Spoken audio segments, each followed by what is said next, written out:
présente la soirée Nuit d'Afrique Sound System avec Bonbon Kojak, Akpo Soul et Jericho. Ces 3 DJ du collectif Moonshine se succéderont au rythme de leur mix afro-électro sur la scène du ministère samedi le 23 février. Plus d'informations sur productionnuitdafrique.com.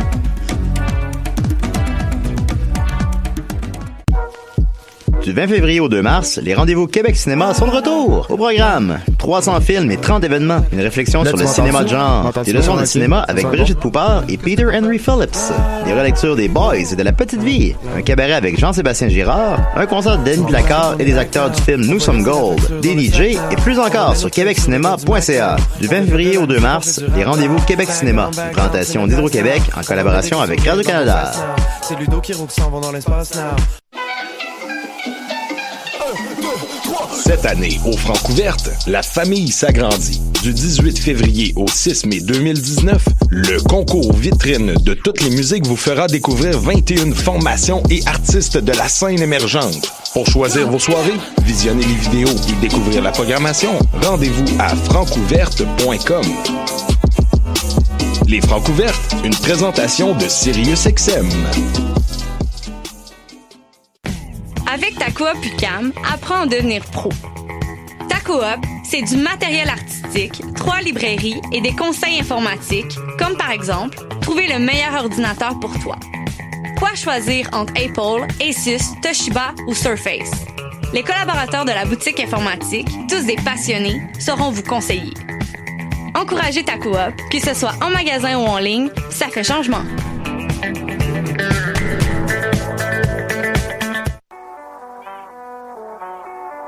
What a day? Ici Robert Nelson de À la claire ensemble sur les ondes de choc.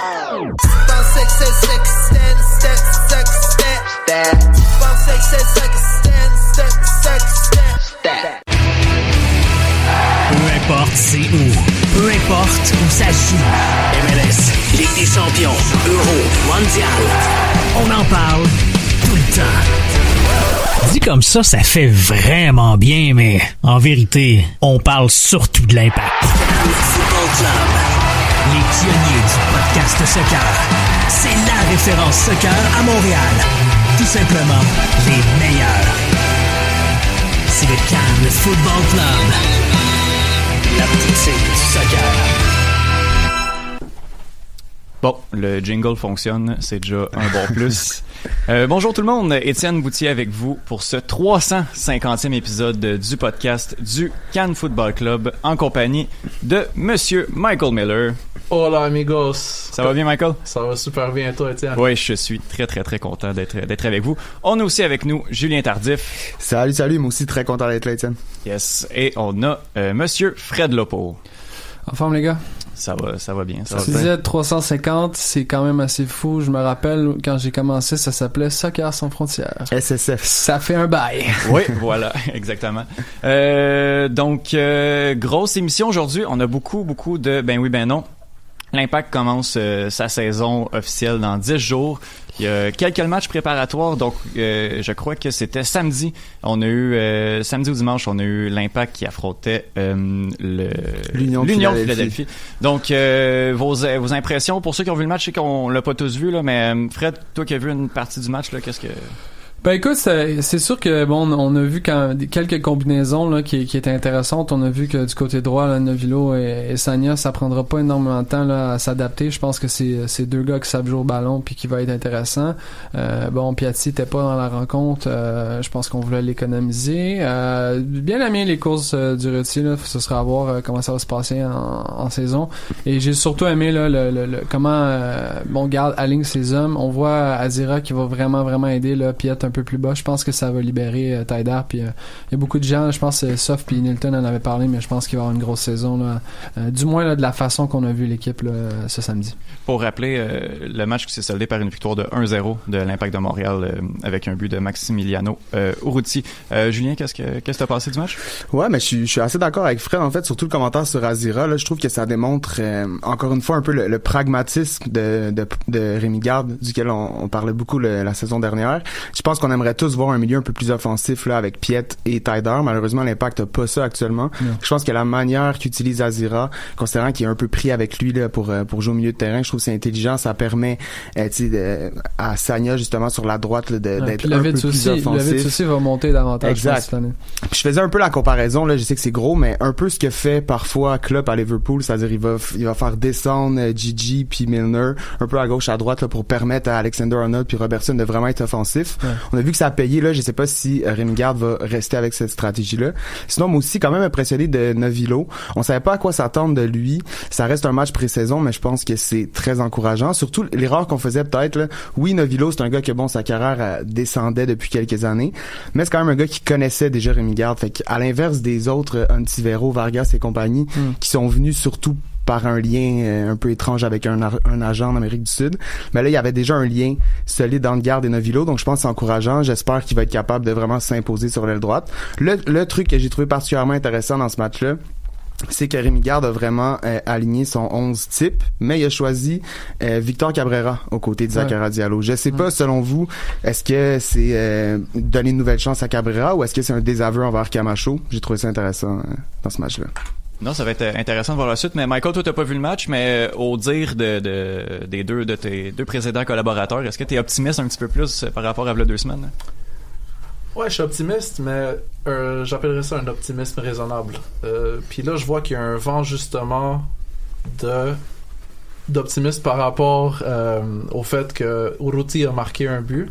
Tout le monde est bien content de ça. Il y avait quand même un petit peu d'inquiétude, surtout par rapport à son parcours en MLS, qu'on va pas répéter encore une fois. Mais moi, je dirais, OK, c'est un pas dans la bonne direction, mais on est encore en match préparatoire. On est encore en train d'ajuster nos instruments. On va attendre que la vraie saison commence puis qu'on ait fait au moins la période critique des 6 premiers matchs à l'extérieur avant de vraiment évaluer qu'est-ce qu'un Urruti pourrait nous apporter. Mais quand même, c'est un pas dans la bonne direction, puis c'est juste que je demande d'avoir plus encore. Non, exactement. Je suis d'accord avec toi. Donc, voilà, on va poursuivre avec les ben oui, ben non. On a énormément de questions. Donc, ben oui, ben non, je vous demande une seule réponse rapidement, puis après ça, on va débattre un petit peu plus, mais il n'y a pas de nuance, là. Donc, on y va. Ben oui, ben non, il y aura une équipe réserve de l'Impact de Montréal en 2019. Ben oui, ben non, Fred. Ben non. Julien. Ben non. Mike. Ben non. Oh là là. C'était facile en partant. Ben oui, c'est ça, hein? Même pas en 2020, mais est-ce que vous pensez qu'à moyen ou à long terme encore plus, il va en avoir une, ou vous y croyez juste plus, là? Ben moi personnellement, je pense qu'on peut pas y croire. Je pense que Joey Saputo a été très très clair là-dessus. Rémi Garde a aussi mentionné qu'il aimerait avoir une équipe réserve. Donc si ça avait à être fait, je pense que ça aurait été fait probablement cette année. Je pense qu'il faut essayer de regarder ailleurs, malheureusement, là, pour que le développement des jeunes joueurs qui sortent de l'académie. Faut trouver des solutions de rechange. Je sais qu'Ottawa, on n'est pas totalement satisfait. Il restera à voir s'il y aura pas moyen avec l'équipe de la CPL qui va venir à Laval-Montréal. Je sais que c'est supposé être pas du tout dans les plans de la CPL, mais quand même, je pense que faut un peu arrêter de rêver là, pour l'équipe réserve. Joey Saputo a dit qu'il voulait pas qu'elle soit déficitaire. Par définition, une équipe réserve à Montréal va être déficitaire, donc on est pris là actuellement. Non, je suis d'accord avec toi, Julien. Les gars, est-ce que vous avez quelque chose d'autre à rajouter là-dessus? Ben, moi, j'ai pas vu de part d'Impact de Montréal à vendre sur GoFundMe, Kickstarter, Kijiji, fait que non. Alright, Mike? Écoute, moi, j'aime pas vraiment faire des prédictions, là, mais aujourd'hui, je vais le dire, là, de toute l'ère Rémi Garde, il n'y aura jamais d'équipe réserve à Montréal.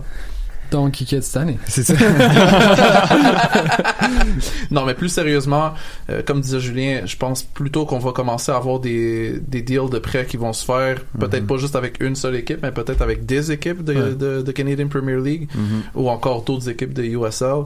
Mais d'après qu'est-ce qu'on sait de la culture de l'Impact de Montréal dans l'instant T, là, je pense pas qu'on va changer d'avis par rapport à ça. Puis je pense que tout le monde a hâte de voir ça va être quoi exactement le niveau de la CPL. Je pense que l'Impact aussi attend de voir là, ça va être quoi exactement le calibre, quel type de joueur il pourrait être prêté ou pourrait être utile là-bas puis pourrait grandir dans ce championnat-là. Je pense qu'une fois qu'on va savoir c'est quoi le niveau exactement, là, ça va être plus le portrait va être plus clair. Exact. Oui, on va poursuivre avec le prochain énoncé. Mike, tantôt, quand tu as parlé de l'Impact, on a parlé des 6 premiers matchs qui sont à l'étranger. Ça va être un défi extrêmement difficile pour l'Impact de Montréal. Donc, ben oui, ben non. L'Impact aura un minimum de 9 points après ces 6 premiers matchs à l'étranger. Fred? Ben non. Julien? Je vais dire ben oui. Oh là là. Mike? Ben oui, avec un 3 garanti contre Orlando. Ouais. Non, mais là, Orlando qui vient de faire toute une signature, là. Ça va être la plus grande journée de l'histoire de Nani avec Orlando, cette signature. Je pense que ça ira pas mieux à partir d'aujourd'hui. Oh, mais tu te lances dans les prédictions quand même si... Il arrête pas de faire des prédictions. Mais juste pour dire, l'Impact commence la saison à San Jose, ensuite à Houston, à Orlando, à Kansas City, à New York pour affronter le NYCFC et le DC United avant d'ouvrir la saison à Montréal contre le Crew. Donc les 3 premiers matchs sont prenables, mais après ça c'est plus compliqué là, quand même. Exactement. Donc à mon avis, je pense que les matchs contre San Jose, Houston, Orlando sont prenables. Je pense que l'Impact peut faire quelque chose contre le NYCFC aussi. J'ai hâte de voir à quoi ils vont ressembler cette année. Ouais.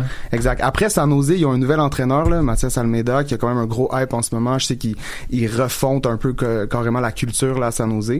Donc à la fois l'Impact pourrait profiter là, d'une équipe qui se connaîtra pas beaucoup. À la fois ils vont vouloir faire bonne impression devant leurs partisans. Donc c'est un peu un match piège. Après Houston sont actuellement en CONCACAF. Donc ils vont peut-être être occupés un peu par là. Puis Orlando, mais c'est un peu la même chose que depuis ces dernières années. Là, ils sont juste incapables de réellement se créer un bon club. Fait que je pense que l'Impact va être capable de aller grappiller quelques points à gauche et à droite. Surtout, l'an dernier, c'était Rémi Garde qui arrivait avec un groupe qui se connaissait pas. Là, c'est un groupe qui se connaît, qui a déjà un système de jeu, qui a déjà un schéma tactique. Fait que je pense qu'on a déjà ça de gagner qui va permettre d'aller chercher des points. Là. Fred, toi qui dis non, tu penses pas que l'Impact va aller chercher 3 victoires en 6 matchs? Ben... Julien m'a fait un peu douter parce que je me mettais à penser à ça. Je me suis dit, ben écoute, l'Impact a quand même fait le plus gros de son mercato l'année passée, puis les joueurs qui sont là actuellement, ben ça fait déjà un moment qu'ils sont ensemble. Donc je pense que niveau chimie, niveau structure, je pense qu'ils connaissent aussi là, comment leur entraîneur va évoluer. Fait que je pense que ça peut aider à aller chercher des points qu'on s'attend peut-être pas. Mais 3 victoires en 6 matchs, je veux juste vous rappeler que généralement les champions du Supporters Shield ont entre 6 et 7 victoires sur la route pour 34 match total. Aller chercher plus que 3 victoires là, en 6 matchs en début de saison, ce serait du jamais vu. Puis pour vrai, s'il n'a pas réussi à faire ça, je vais dire à Nilton, laisse faire nos playoffs. Là. Ouais, ça va être au-dessus de nos attentes, je pense, 3 victoires là, mais. Ouais, définitivement. Ce serait un très bon résultat, mais je pense que c'est possible. Mike. Moi, j'abonde exactement dans le même sens que Julien. Là. Quand on regarde les équipes contre qui on va jouer dans les 6 premiers, on peut quand même espérer arracher quelques victoires, puis peut-être une coupe de nul ici et là. Orlando puis Houston, moi, j'y crois énormément. Comme tu as dit, Fred, NYCFC, ils sont comme dans une nouvelle ère maintenant, donc on peut peut-être en profiter en ce début de saison. Donc 9 points, moi je pense que c'est raisonnable. Alright, vous êtes optimiste. On va se concentrer sur l'attaque maintenant. Avec l'acquisition des Novilo et des Urruti, est-ce que l'Impact a ce qu'il faut dans son effectif pour marquer 50 buts cette saison? Ben oui, ben non, Fred. Ben oui. Oh, Julien? Moi je vais dire ben non. Oh là là, là tu me surprends. L'éternel optimiste qui dit ben non, Mike. Ben oui. Ben oui, ok. Ben Mike, commence. Écoute, on a été chercher Urruti, puis Novilo, mais d'un autre côté, t'as Mancosu qui est parti. Le grand marqueur Mancosu. Exactement. T'as Jackson qui est un peu dans les limbes, mais je pense qu'il verra pas trop de minutes non plus. T'as une dynamique qui est déjà bien installée avec Piatti également. Donc sur 34 matchs, en marqué 50. Écoute, moi je pense qu'on peut être optimiste. C'est sûr qu'on connaît pas encore le niveau de Novio en MLS, fait que c'est de la pure spéculation. Mais Urruti, quand même, même si son parcours de carrière, comme qu'on le dit tout le temps, il a pas réussi à garder une job de starter partout où ce qui est passé, mais quand même, quand tu regardes dans son historique un peu, il peut te donner les buts justement que tu as besoin une fois de temps en temps. Donc, quand tu regardes toutes les options que tu as dans cet effectif-là, même si tu n'auras pas nécessairement un marqueur de 30 buts, là, tu peux quand même t'imaginer d'en avoir 50 majoritairement par 3 ou 4 gars différents. Là. Exact. Jules? Ben écoute, je viens juste de regarder, là, puis l'Impact l'an passé a marqué 47 buts. Donc Est-ce qu'ils vont en marquer 50? Peut-être que oui, mais ce que je voulais surtout dire par ma réponse, c'est que je pense pas, moi, personnellement, que les arrivées de Urruti, Novilo, Okonkwo vont complètement changer l'impact puis vont faire une équipe vraiment offensive. Je pense que ça va rester, mettons, Piatti vraiment qui va leader à l'attaque. Puis ce qu'on a surtout vu en fin de saison dernière, quand l'impact est devenu un peu plus dominant là, puis a remonté au classement, c'était une défensive très, très solide. Je pense que Rémi Garde va miser là-dessus pour être dominant en MLS cette année, même sans Rod Fanny. Je pense que ça va être le principal point sur lequel il va chercher à ce que son équipe domine les autres. Puis donc, en ce sens-là, je pense pas que l'Impact va être une équipe plus offensive qu'elle ne l'a été historiquement. Mais après, si on sera à 55, 60 buts, pourquoi pas? Voilà. Ouais. Fred? Ben oui, mais tu sais, l'impact là, c'est pas compliqué. On regarde toutes les autres années. J'avais un peu lancé cette question-là, puis 50 buts, ça te met en série. C'est pas compliqué, c'est ça. Et l'impact, je pense que ce qu'il faut pour être une équipe de série, là, je parle pas de gagner Supporter Shield, mais au moins faire les séries. Après, je pense pas qu'on va accorder énormément de buts cette année. Du moins, ce sera pas une catastrophe comme ça a déjà été.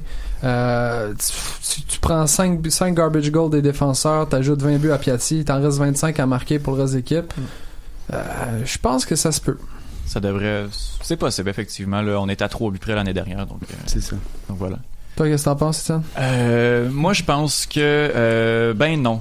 Je trouve ça... c'est possible, l'objectif est réalisable, mais... je trouve que Novilo est un trop gros point d'interrogation encore pour que je puisse me prononcer, là. Mais je pense que justement le fait que Garde le connaisse, c'est un plus, ça me donne confiance. Mais encore une fois, je suis vraiment pas convaincu que l'Impact s'est renforcé aussi peut être capable de battre le score de l'année dernière. Julien, t'as parlé de la défensive de l'Impact. Ouais. T'as dit que c'était ça qui avait aidé l'Impact dans ses bons moments l'année dernière. Donc aussi c'est Cabrera qui a joué une bonne partie du match avec Diallo. Donc ben oui ben non, Diallo et Cabrera. Ça vous convient pour la saison comme paire de défenseurs central, Fred? Ben non. Jules? Avec Cabrera, ben non, pas le choix. Puis OK, Mike? Ben non, puis je vais t'étonner, moi c'est Diallo mon point d'interrogation. Ah ouais? Vas-y donc. Ben ok, si vous permettez. Dans le fond, Diallo il revient d'une très très longue blessure. Ouais. J'aurais préféré qu'on prenne notre temps avec Diallo puis qu'on le laisse justement revenir progressivement. Mais si, dès le début de la saison, on lui donne déjà cette responsabilité-là d'être un titulaire indiscutable en défense, ça risque d'avoir... ça risque d'avoir un impact négatif justement sur sa remise en forme, disons, sur... comment je pourrais dire? J'aurais préféré de le voir sortir du banc au moins pendant les 6 à 10 premiers matchs du mois pour ensuite de la saison pour ensuite reprendre sa place dans l'équipe. Mais là, dès le début, on a dit écoute, Big Boy, ça fait 1 an que t'es pas là. Direct, maintenant, t'es notre pilier en défense. Puis c'est pour ça, justement, que l'absence de Fanny fait mal. Si Fanny était resté, on aurait eu au moins une transition avec ces deux-là pendant un certain laps de temps. Et éventuellement, on aurait naturellement pu eu besoin de Fanny. Mais là, direct en partant, il faut que Diallo il soit Superman dès le début. Moi, j'y crois pas. Donc, ton point d'interrogation, c'est vraiment Diallo et non Cabrera. Non, je dis pas que Cabrera c'est pas un point d'interrogation. Oui, non, je comprends, mais c'est Diallo. Mais moi, mon inquiétude, c'est plutôt ça, parce que il y a un, comment je pourrais dire, il y a un danger, il y a un risque vraiment avec ça. Exact. Il fait pas attention rapidement au début de saison, surtout sur les pelouses adverses là, avec certains terrains synthétiques, ça peut être fatal pour Diallo. Fred, qu'est-ce que t'en penses? Ben moi j'ai dit ben non.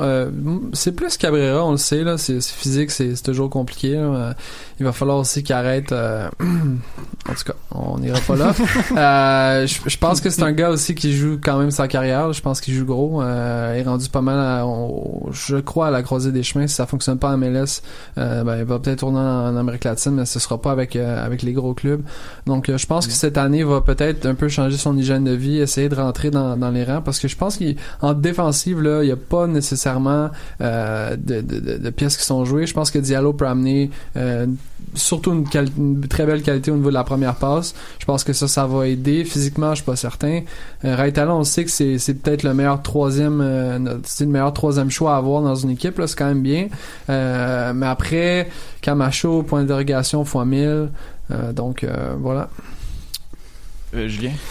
Ouais, mais pour revenir un peu sur ce que Mike disait sur Diallo, c'est vrai qu'il demeure quand même un point d'interrogation, surtout à ce niveau-là, parce qu'on lui met la pression justement de remplacer Rod Fanny alors qu'il aurait pu bénéficier de jouer avec lui. Là, il doit le remplacer, ce qui est vraiment une lourde tâche. Puis d'ailleurs, là, on sait pas, vu son historique, c'est très possible qu'il se reblesse avant le début de la saison, là, fait qu'on est mieux de peut-être pas trop compter sur lui, encore une fois. Mais après, un peu comme Fred disait, je pense vraiment qu'il a les qualités pour être un bon défenseur en MLS.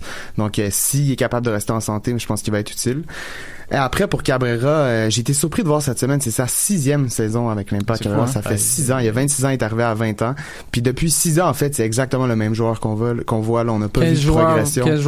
15 matchs, pas pire. Exact. Après ça, 5 matchs dégueux, ça, c'est fini. Puis même, en dedans de 5 minutes, il est capable de faire une interception incroyable, puis après de faire une relance dégueulasse ou de se positionner n'importe comment. Fait que j'ai l'impression que ce joueur-là apprend pas. C'est pour ça que j'ai de la misère à comprendre le choix de Rémi Garde là, de le placer avec Diallo. Moi, j'avoue que je suis un des rares là, qui croit encore en Camacho. Je sais que ça a pas été idéal pour lui l'année dernière. C'était pas nécessairement des conditions toujours favorables pour lui. Là, il est revenu, il y a eu un carton rouge rapidement, il était in and out de l'alignement. Je pense aussi que Camacho, Rémi Garde a eu un mot à dire dans son recrutement, ce qui me donne un peu confiance, puis que je pense que ce gars-là peut avoir aussi de belles qualités en MLS. Son profil, j'arrive pas tout à fait à le définir encore. Là. Je sais que c'est un gars qui est quand même à l'aise balle au pied. Son positionnement peut faire défaut aussi. C'est un gars qui reste debout, ce qui est bon à l'Impact, ce qu'on veut, comme Diallo. Je pense que Diallo et Camacho à terme pourraient être un bon duo. En tout cas, j'ai envie d'y croire que ça peut être une bonne défense. Ce serait mon choix là, plutôt que Cabrera pour débuter la saison. On va se le souhaiter parce que nos dineros sont sur ces deux joueurs-là quand même. Là. Ouais, exact. Non, c'est sûr. Mais après, comme tu as dit, Raitala en backup est quand même un luxe. Je suis à l'aise. S'il n'était pas international, Raitala, ce serait superbe. Mais il est déjà assez polyvalent, ce qui fait en sorte que son spot international déjà est peut-être moins lourd que certains autres. Là. Mais êtes-vous certain? Il n'y a pas son green card? Non. À Columbus, il l'aurait déjà, mais non, il n'y a pas sa green card encore. Malheureusement. Prochaine question. Avez-vous confiance que la staff de IMFC a ce qu'il faut pour rendre cet effectif moyen cet effectif qui sur papier est moyen, la rendre en équipe de play-off? Mike? Ben oui. Julien? Ben oui. Et Fred? Ben oui. Voilà. On s'entend là-dessus. Je pense que l'Impact peut rapidement, pas nécessairement facilement, mais peut faire les play-offs. Là. Je pense que cette année, c'est un objectif qui peut être réalisable. Avez-vous quelque chose d'autre à rajouter là-dessus ou... Ben ouais, je pense que sur papier, oui. Là, je pense que sur papier, le 11 partant de l'Impact peut rivaliser avec pratiquement toutes les équipes dans l'Est, exception peut-être d'Atlanta ou des Red Bulls dans une bonne journée. Mais après, il y a plein de choses qui peuvent venir changer ça. Là. Les blessures pourraient faire très mal à cette saison-là. Si des joueurs du 11 partant se blessent, on a vraiment pas beaucoup de profondeur, encore une fois. On a l'impression de se répéter. Mais pour ce qui est du staff de l'Impact, je pense qu'à sa 2e année, qui est bien implantée, qui connaît la Ligue, Rémi Garde a souvent parlé l'an dernier de sa difficulté à comprendre la Ligue, à la saisir un peu. Là, il avait l'impression de jouer en Italie une semaine, en France la suivante. Fait que je pense que ça, Rémi Garde, là, en tout cas, pourra plus utiliser cette excuse-là cette année, à mon avis. Là, à sa 2e saison, il doit connaître la Ligue, connaître les arbitres, le style de jeu. Je pense que ça va servir toute l'équipe. Ça pourrait permettre de se rendre en play-off, surtout qu'il y a 7 équipes en play-off maintenant. Exact. Ben écoute, moi je regarde les mercatos des équipes dans l'Est là. Puis je vois pas grand monde qui se sont vraiment améliorés pendant le mercato. Toronto. On va en parler du 4-0 s'il vous plaît, juste un peu. Ouais, c'est ça. Non, check. T'as les big dogs de la ligue, là. T'as les Atlanta United, t'as les Red Bulls, mais après ça va être une belle bataille tout le long de la saison. Puis, tu sais, on revient au premier sujet du ben oui, ben non, là, mais ce sera de justement pas échapper trop de points dans les 6 premiers, puis après ça, tout devient possible. Ouais. Je pense que, encore une fois, le fait qu'ils aient joué une bonne partie de la saison ensemble, c'est le 11 partant après. Bon, Ruti, Novello, je pense pas que ça va changer grand-chose. Là. Ils vont s'adapter comme les joueurs d'avant. Physiquement, on a beaucoup de jeunes aussi. Hein. Je sais pas qu'est-ce que ça peut tenir. Est-ce qu'on va être en mesure d'avoir des backups de qualité? Piet, il peut pas jouer toutes les minutes encore une fois cette saison. Fait que ça va être à voir. Oui, effectivement. Les gars, j'ai l'impression que sur celle-là aussi, on va s'entendre, mais j'aimerais ça qu'on développe un petit peu plus. Là. Ben oui, ben non, l'Impact est-il prêt à l'après-Piatti? Mike? Ben non. Julien? Ben non. Fred? Ben non. OK, c'est ça. C'est bon. Au moins, on s'entend là-dessus. Je m'attendais à ça, là, mais Mike, pourquoi l'Impact n'est pas prêt à l'après-Piatti? Normalement, l'après-Piatti, t'aurais dû même le commencer la saison dernière, là.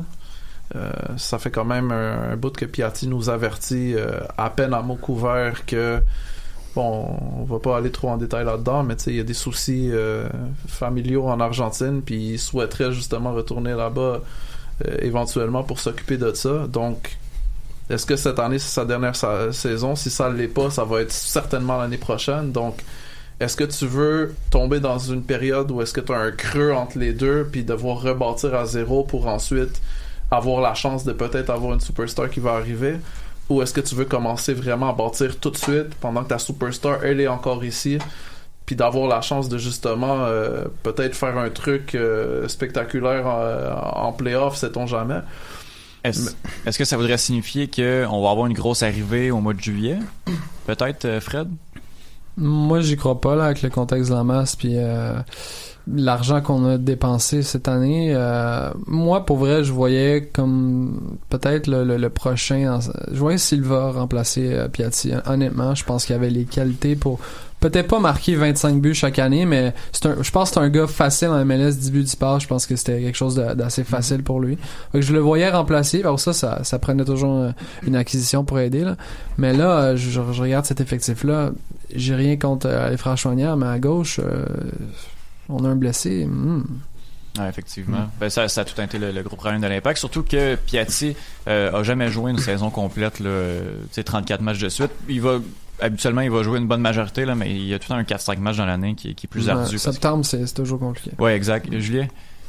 Ouais, mais je suis assez d'accord avec Fred. En fait, je pense que l'après Piatti aussi, il est plus compliqué que ça, parce que comment tu trouves un gars comme Piatti? Oui, il était dominant à San Lorenzo, mais est-ce que quand ils l'ont engagé ou recruté, l'Impact s'attendait à ce qu'il devienne un des joueurs qui, pourrait être considéré comme un top 5 de la Ligue? Je pense qu'il l'espérait, mais il le considérait pas. Fait que dans cette optique-là, moi, je pense que Ale Silva, je suis assez d'accord avec toi, je pense que c'était un peu l'après Piatti. C'était un gars qui avait un bon hype sur lui en Amérique du Sud, qui coûtait pas trop cher, qui était relativement jeune, en tout cas, qui avait encore de la place pour s'améliorer un peu. 5 ans, c'était un plan raisonnable. Dans cette optique-là, si Silva s'implante puis devient un joueur dominant à MLS, Piatti part au milieu de son contrat, ça aurait pu devenir lui. Fait que je pense que l'après Piatti, ça va être compliqué parce que l'Impact va devoir prendre des chances au début. C'est probable que le gros nom ou le gars qu'ils vont chercher pour le remplacer au début sera pas capable d'être à la hauteur de Piatti. Je pense qu'on va être pris un petit bout avec le même syndrome que Drogba nous a causé, là, c'est-à-dire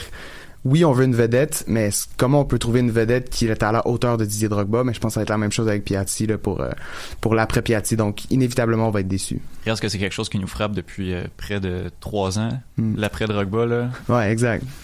Ça a été dur aussi, l'après Divayo. On l'oublie parce que Piatti est arrivé dans la dernière saison, mais ça a pris du temps avant qu'on trouve un neuf. Là, wow, on a eu Drogba, mais on savait que c'était 2 ans max.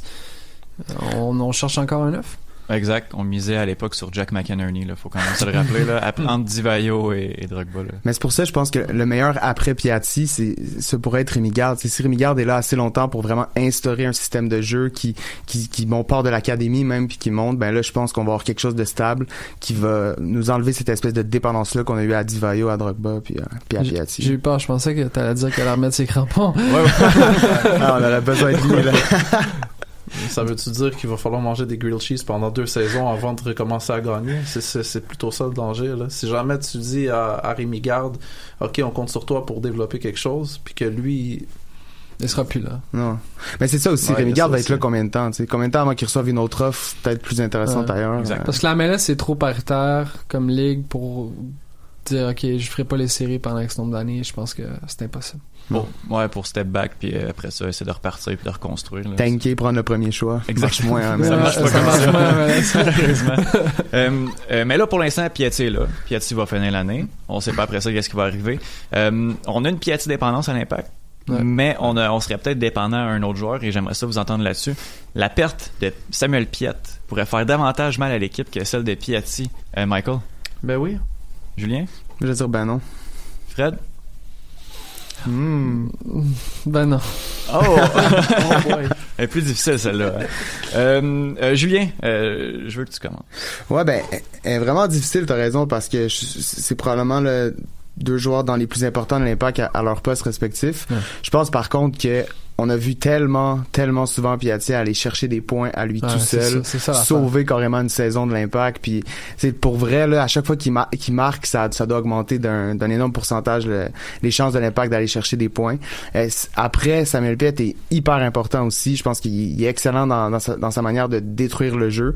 Par contre, je trouve qu'il est pas encore assez impliqué dans la construction du jeu pour que son absence soit si terrible pour l'Impact, tandis que bon, sans Piatti, là le jeu nécessairement va pencher un peu plus à droite vers Novillo, ce qui va rendre l'Impact un peu plus prévisible parce qu'on a personne vraiment pour le remplacer. Tu sais, je veux bien Mathieu Choignard, on verra avec Okonkwo, mais donc pour cette raison-là, tu sais, oui, une blessure à Piette ferait extrêmement mal, mais Piatti, ça reste le moteur de l'Impact. Mike? C'est sûr que c'est une question difficile, comme tu dis. La raison pourquoi moi je dis que Piat, il serait plus... L'impact de l'absence de Piat, disons, serait plus dommageable que celle de Piatti, c'est parce que je vois pas qui, dans cet effectif-là, peut prendre la place de Piat dans le même dispositif tactique. Non. Si jamais tu perds Piat, t'es obligé de changer le schéma tactique au complet. Si tu perds Piatti, tu peux quand même espérer d'insérer un joueur qui va peut-être moins être productif, mais qui va te permettre de jouer dans les mêmes bases. Donc l'impact dans le jeu, pour moi, est plus important si on perd Piat. Fred? C'est pour ça que j'ai hésité. Mike a vraiment résumé, je pense, la partie pour défendre Piat. Julien a bien défendu la partie Piatti. Je pense que je l'ai dit un peu tantôt. Piatti, à mon avis, c'est 20 buts. Est-ce qu'on peut se priver de 20 buts? Je pense pas. Est-ce qu'on peut faire en sorte que, écoute, on va accorder 10 buts de plus cette saison en l'absence de Piat et quand même faire les séries? Je pense que ça, c'est plus probable que l'inverse, à mon avis. Ah, exact. Je suis d'accord avec toi. On se dit dépendant de Piatti. On se dit dépendant de Piat aussi. Il y a un autre pilier de l'équipe, en Evan Bush, qui a sorti une très grosse saison l'année dernière. Donc, ben oui, ben non, Bush aura une autre saison à la hauteur des meilleurs dans la MLS. Fred? Ben oui. Julien? Ben oui. Mike? Ben oui. Oh là là, les trois! 3 more years. Payé cher en plus là, cette année, Bush. Son contrat a été signé il y a déjà quelques semaines. Mais... c'est peut-être ça qui va le rendre un peu plus susceptible d'être critiqué aussi. Là. On sait que les gens avaient plus tendance à lui donner du lousse là, quand il était payé un peu moins cher. Mais là, à 330 quelques mille, d'après moi, il va être pointé du doigt s'il en échappe une. Ce qui va arriver d'ailleurs, là, il va échapper des ballons comme il l'a fait l'an dernier puis comme il le faisait les autres années d'avant. C'est juste que je pense que la structure que Rémi Garde amène, que le staff amène, puis faut pas oublier ce que Joël Bass peut faire là. Il y a clairement eu une influence, mais ça reste que je pense que c'est surtout la structure de l'Impact là, qui est beaucoup plus définie défensivement puis qui a servi Evan Bush l'an dernier. Je vois pas pourquoi ce serait différent cette année. Il y aura pas de changement avec Rémi Vercourt cette année, je sais pas, je le connais pas beaucoup Rémi Vercourt, mais de toute façon je pense que Joël Bass va rester impliqué là d'une certaine façon. Je pense que c'était surtout... juste plus les ballons. Hein. C'est ça. Il courra plus après non plus, tu sais. Je pense qu'il y a cette volonté là. Puis aussi on voulait étendre son rôle. Là. Je pense qu'il doit avoir un rôle de grand frère / grand-père là avec les joueurs. Je pense qu'on voulait valoriser ça surtout. La cote d'amour de Joël Bass, c'est quand même assez... C'est incroyable. Folle, non, mais regarde là, il a l'air d'un Père Noël. Ah, c'est fou, hein? C'est impossible de pas l'aimer. Moi, je vais tout le temps me rappeler de la photo quand Garde avait été suspendu. Puis il y avait les trois avec Bats, il y avait Nancy, puis je pense que c'était Flashaise. Oui. Les trois qui se tenaient sur le banc là, c'était tenait la main. C'était un peu pas étrange compris, mais pourquoi pas. C'était un beau moment. Donc voilà, quelqu'un a d'autres choses à rajouter sur Bush, ouais. Moi j'ai juste une chose à dire. Depuis que Perkins est plus là, chaque année il a progressé. non mais c'est vrai. Chaque année il a progressé. C'est un gars qui a rongé son frein en ayant pratiquement pas de minutes. Puis on a vu ce que ça a donné. Ouimet a pas joué, il a joué. Là, il est rendu en MLS. Je pense qu'un gardien, ça a besoin de jouer des minutes. Puis, il en a joué des minutes. Je pense qu'il a appris pas mal de ses erreurs. Il va toujours être poche au pied. Il va toujours échapper un ballon de temps en temps. C'est une mauvaise communication. Mais là, écoute, il a tellement progressé à mon avis l'année passée que je pense qu'il va encore avoir une grosse saison. Non, exact. Juste pour te corriger, je pense que t'as dit Ouimet, mais tu faisais Crépeau. Hein. Crépeau, ok, c'est good, parfait. Mais d'ailleurs, je pense que l'Impact va devoir commencer quand même à penser à une certaine relève. Tu sais, l'an dernier, Bush a joué les 34 matchs. Là, cette année... Ça va être Pantémis. Ça va être Pantémis, c'est ça. Mais qu'est-ce qu'on fait avec Pantémis cette année? Parce qu'on a Diop, qui est deuxième, là, qui a joué à Philadelphie. Donc, on peut le considérer comme deuxième gardien. Mettons, il y a le championnat canadien. Mais Pantémis, il joue où cette année? Tu sais, je sais que ça a été mentionné cette semaine que un prêt à Ottawa serait pas envisagé dans son cas. Donc, juste de poireauter comme 3e gardien, même s'il y a un potentiel, ça peut recréer une situation à la Crépeau. Ouais, faut juste pas qu'il fasse la même erreur. Mais bon, ça... Exact. Ben, c'est sûr que même sans jouer avec le contact quotidien de Joel Batz, il est quand même bien encadré, là. Mais, oui, Fred. Ouais, ok. Mais n'importe quel joueur va vouloir jouer, là, puis va s'améliorer en jouant. Ah oui, exactement. Non, c'est clair. Effectivement. Derrière, ben oui, ben non. Est-ce que, justement, voilà, les jeunes de l'académie. Est-ce que les jeunes de l'académie sauront faire leur place dans cet effectif et voire même dans le 11 titulaire, Fred? Big 3 petits points, no. Oh. Julien? Ben oui. Mike? Ben non. Oh, ok, on a débat. Je te laisse commencer, Fred. Ben écoute, la qualité peut-être est pas encore là. Disons-le ainsi. Je suis surpris qu'on ne questionne pas celui qui s'occupe de l'académie. Je pense que cette année, on a peut-être ajouté un autre membre en Patrick Leduc là, pour superviser un peu la chose parce que honnêtement, regardez l'effectif actuel, ça fait, c'est quoi, on est rentré en 2012, donc ce serait quoi la 6e ou 7e saison, là, je suis un peu mélangé. Mm-hmm. Regardez sur le 11 partant, il y a combien de joueurs formés à l'académie? Voilà. 3 petits points. Non, exactement. Juste pour avant que vous continuiez, les gars, là, j'ai été fasciné quand Patrick Leduc est arrivé. La conférence de presse, là, on dirait que l'Impact venait de découvrir qu'il y avait une académie. Tu sais, c'était il faut apprendre à faire le lien entre l'équipe première et l'académie. Mais on l'a brisé ce lien-là quand on a dit bye bye au FC Montréal. Voilà. Ouais. C'était un peu ça aussi, la décision, puis le choix de nommer exactement ça, faire le lien, c'était un peu une réponse à toutes les critiques qu'ils ont reçues parce qu'ils ont dissous le FC Montréal. Là, je pense que c'était surtout pour ça. Tu sais, d'ailleurs, Patrick Leduc qui est un peu lancé dans le vide. Là. Oui, le lien, mais comment on le fait, ce lien-là? À l'Assemblée des membres, je me rappelle plus qui m'a soufflé ça à l'oreille, mais Patrick Leduc est le gars avec le poste le moins clair. Exactement, ce qui est jamais une bonne chose. C'est jamais une bonne chose. C'est pas... C'est le nouveau joueur de chambre. All right, Mike. Alright. Moi, justement, tu parles de la soirée des membres. J'étais étonné, tu sais, avec toutes les questions qui ont été posées puis qui ont été répondues par Rémi Garde, Patrick Leduc puis Kevin Gilmore. Je suis étonné qu'ils ont pas justement lancé cette question-là de l'équipe réserve puis surtout du gap qui existe dans le développement. Puis tant aussi longtemps que ce gap-là existe, t'en verras pas des jeunes de l'académie dans le 11. Ça va être bien cute de les voir jouer au championnat canadien. Ouais. Ça va être bien le fun de les voir faire des matchs amicaux ici et là. Mais tant que tu peux pas avoir cette dernière marche qu'ils peuvent quasiment y goûter à l'équipe première, ben à quoi elle nous sert l'académie? Tu sais, moi je pense qu'on est carrément rendu là. Même si tu les prêtes à droite, à gauche, tu les formes pas à être capables de jouer ensemble. Ouais. Tu sais, quand tu regardes les grands clubs partout dans le monde, là, n'importe quelle grande équipe qui a gagné des titres, ben c'est des équipes qui ont joué ensemble à plusieurs niveaux dans l'académie, qui ont fait l'équipe réserve et qui ont monté ensemble en quelque sorte. La fameuse philosophie ou, pas utiliser ce mot-là, là, mais l'espèce de moule. Dans laquelle une équipe pourrait former tous ces jeunes et les faire progresser ensemble. Ouais, puis en plus, rajoute la synergie qui va exister en bâtissant un lien à long terme avec tes coéquipiers, tu sais, tandis que là, si t'en prêtes un à Ottawa, un autre à FC Edmonton, puis un autre, je sais pas moi, à Nashville, ben, quand ils arrivent au point où ils sont prêts à faire l'équipe première, ben ils arrivent tous là en même temps, mais ils se connaissent pas du tout. Non, exact. Synergie, c'est un beau mot que Joe aimait utiliser. Hein? Ça, c'est un autre truc, on va y revenir, là, mais la synergie de la cellule de recrutement, là, ça, c'est un truc qui aurait dû être fait au moment où Bologne a été acheté, et pas 5 ans plus tard quand on se rend compte que pas nécessairement trop tard, mais que les cellules de recrutement fonctionnent pas là, enfin.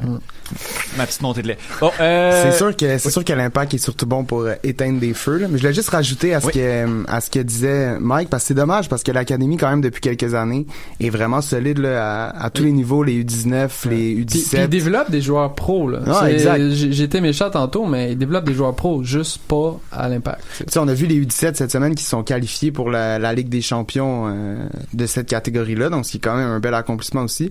Mais moi, je suis un peu plus positif que les gars pour cette saison, là. Moi, je pense que des gars comme Mathieu Chouanière puis Clément Bahia, que moi, j'aime vraiment beaucoup, qui est très polyvalent, là, qui peut jouer au milieu de terrain, qui peut jouer comme défenseur latéral, même comme ailier, jusqu'à un certain point. Je pense que ces deux gars-là vont accumuler pas mal de minutes cette année.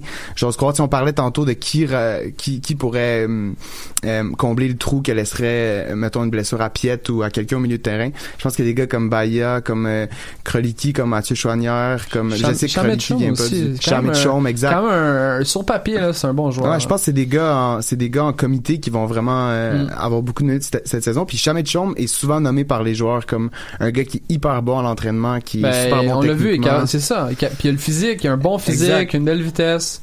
Puis même Mathieu Chouanière, on disait ça, je trouve que ça avait été assez difficile pour lui l'an dernier, là, quand il était entré dans les matchs pour souvent juste quelques minutes. Ouais, mais tuer du temps. Ouais, exact. C'était pas des bons contextes, mais là, de le voir à l'aile gauche pendant 90 minutes pratiquement là, la semaine dernière, vraiment, il m'a impressionné. Là, c'est même lui qui a un peu parti l'action sur le but de Urruti avec une superbe longue passe à Bakary Sagna. Fait que je pense qu'il y a quelque chose à faire avec lui, mais j'aimerais beaucoup le voir en terminant là, Mathieu au centre plutôt que sur l'aile. Je pense que c'est un gars qui peut vraiment contrôler le jeu là, puis qui serait efficace. Ouais, je pense que c'est sa position de prédilection. Ouais, exact. Hein.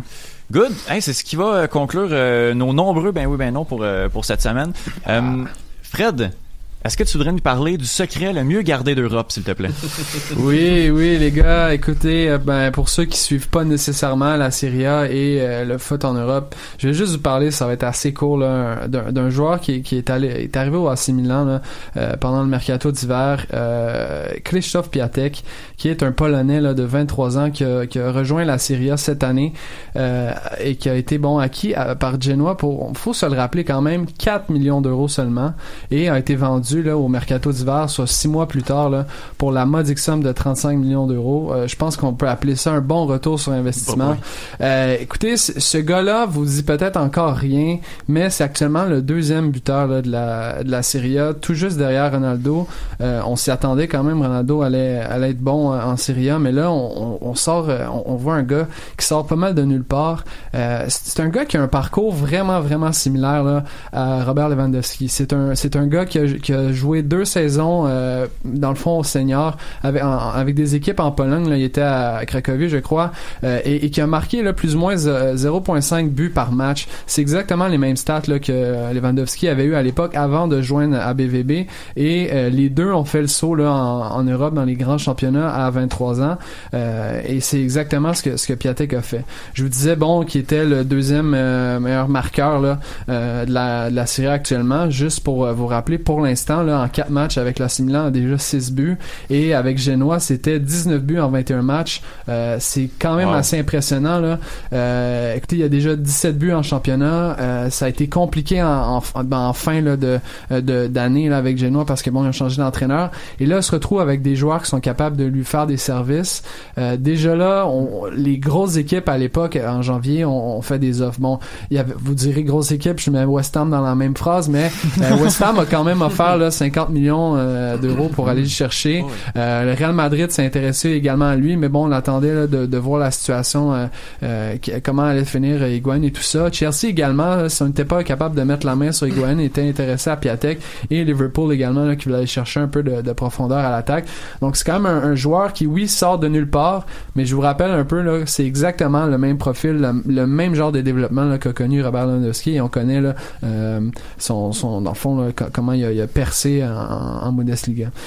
Si vous voulez un comparatif assez simple, écoute, c'est un joueur de 6 pieds assez je dirais mince, pas nécessairement le meilleur joueur au niveau des aspects physiques, mais c'est quand même un gars qui a marqué de la tête des 2 pieds jusqu'à maintenant, et on vraiment on le compare là, à Inzaghi, Trezeguet et évidemment Lewandowski parce que c'est son compatriote polonais.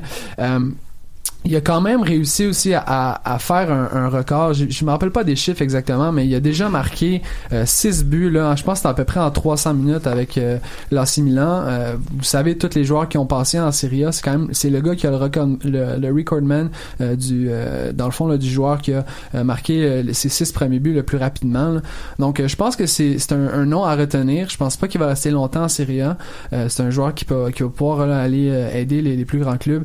Mais déjà là, brûlé quand même la Serie A, qui est une ligue somme toute défensive, à 23 ans, en n'ayant pas connu grand-chose d'autre dans sa carrière. Je pense que Krzysztof Piatek, c'est un nom à retenir.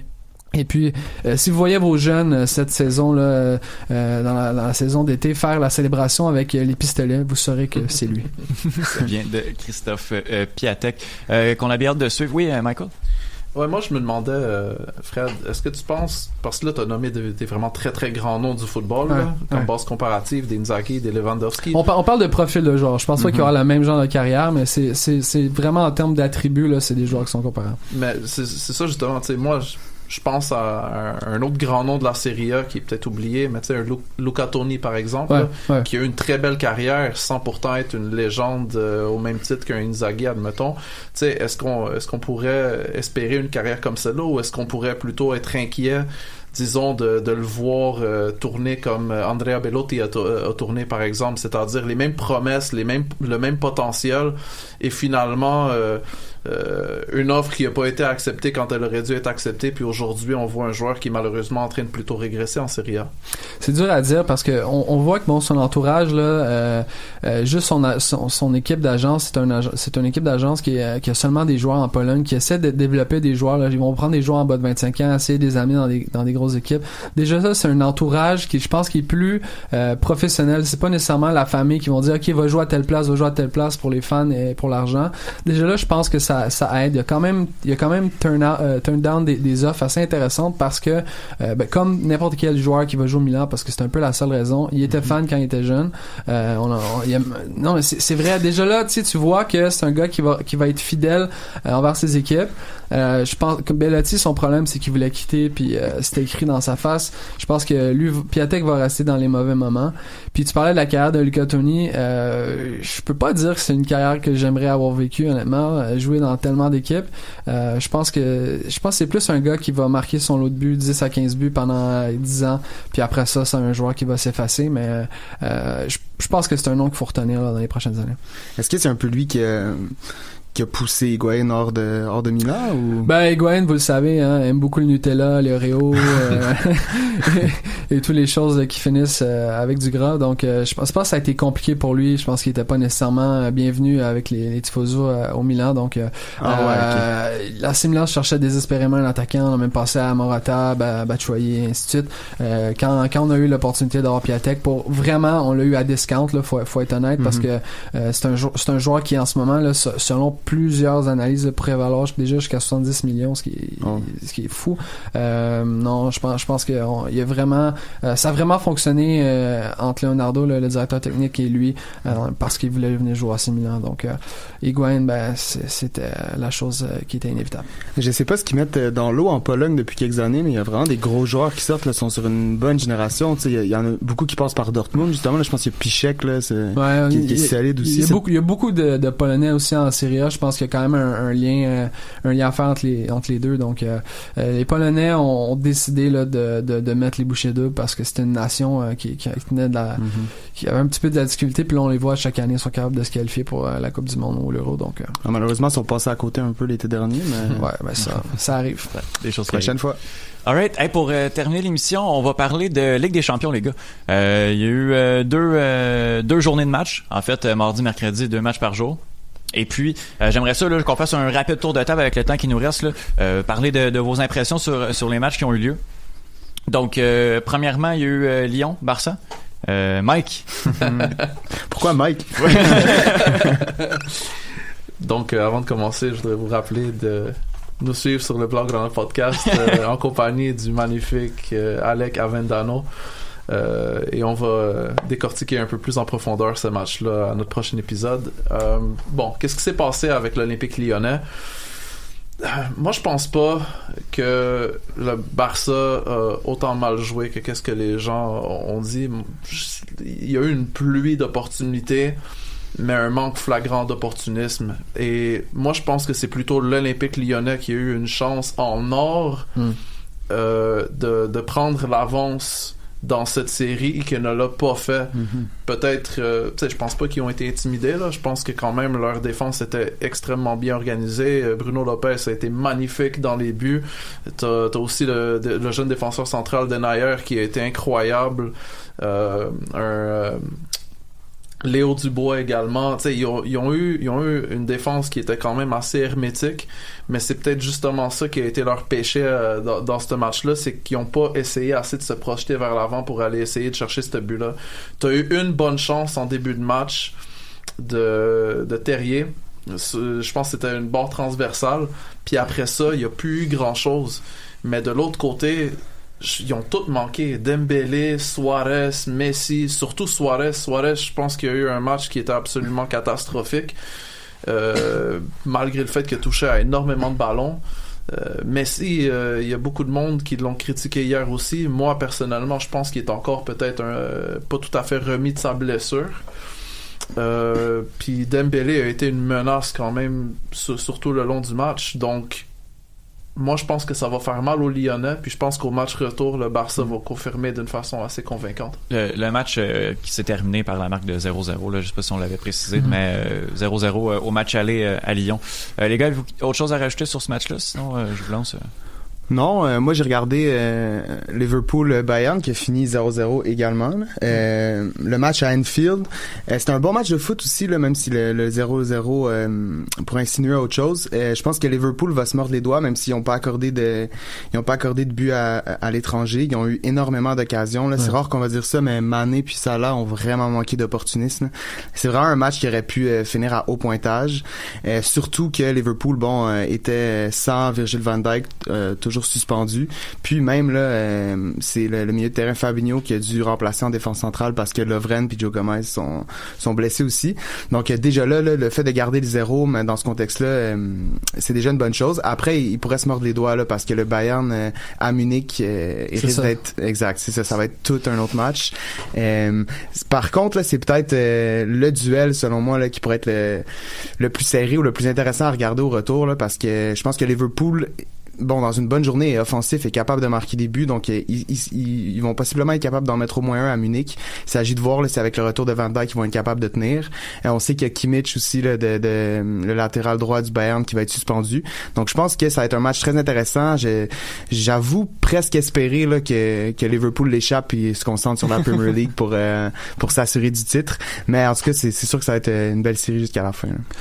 Juste terminer sur le match de Barça et l'Olympique Lyonnais. Tu sais, tu t'en as parlé, Mike. Je pense que l'Olympique Lyonnais a joué au-dessus de ce qu'il était capable de livrer dans une journée régulière. Donc, le fait qu'il n'ait pas été capable d'aller chercher des résultats, oui, ils se sont concentrés à pas accorder, mais à un moment donné, si tu marques pas, c'est fini.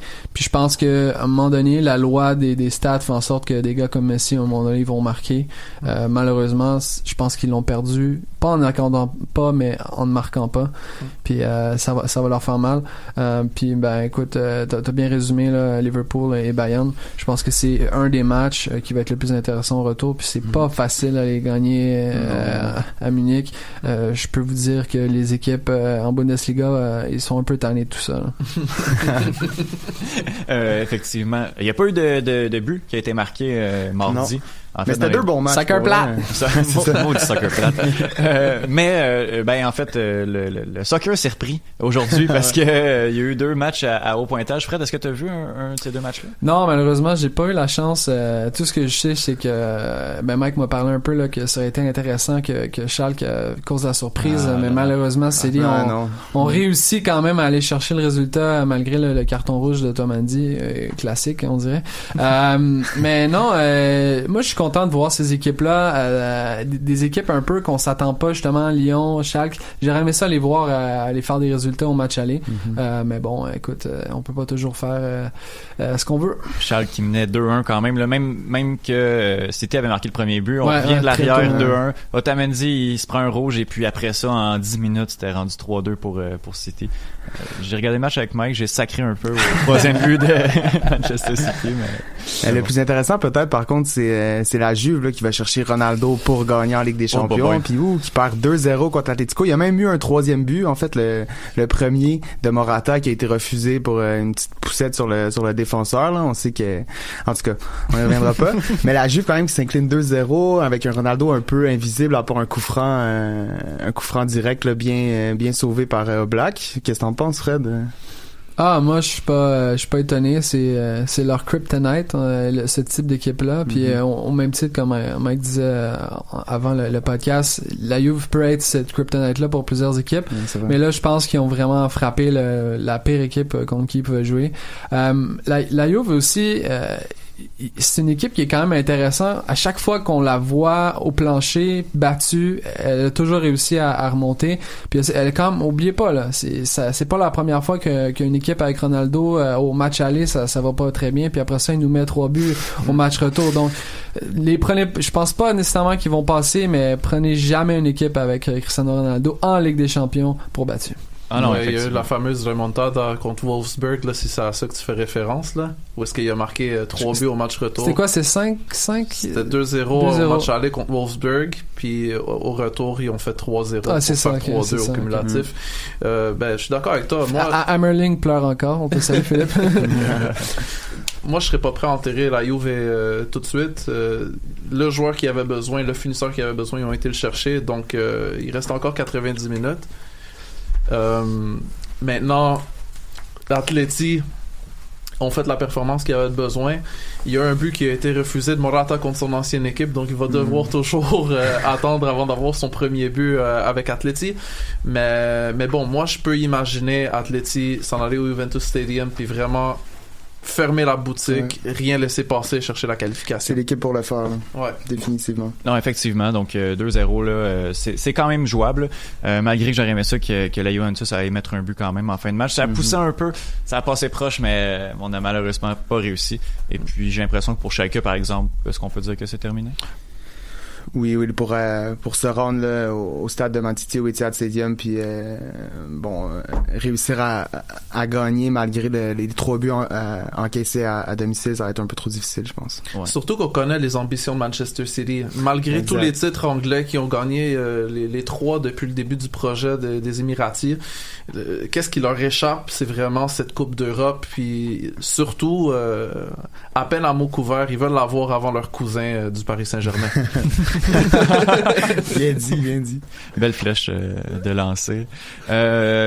Puis je veux vos prédictions rapidement pour les matchs qui ont été joués le mardi, là, 2-0-0. Qui va s'en sortir dans le duel Lyon-Barcelone, Mike? Barça. Julien? Ouais, pas le choix d'aller avec le Barça là au Camp Nou. Ils vont réussir comme toujours. Ouais, mais 0-0 suffit d'un but de Lyon. Barça doit en marquer 2. Moi, c'est ça je disais justement. Je voudrais pas que ce soit 1-0 puis qu'on arrive à la 90e puis sur une situation de coup de pied arrêté, Lyon revienne. Moi, je pense que le Barça va vouloir plier ça assez rapidement en début de match. Rappelons que le capitaine Lionel Messi, en pré-saison, a promis aux spectateurs du Camp Nou d'aller chercher cette Coupe d'Europe. Donc, il faut avoir espoir encore. Même chose, Julien?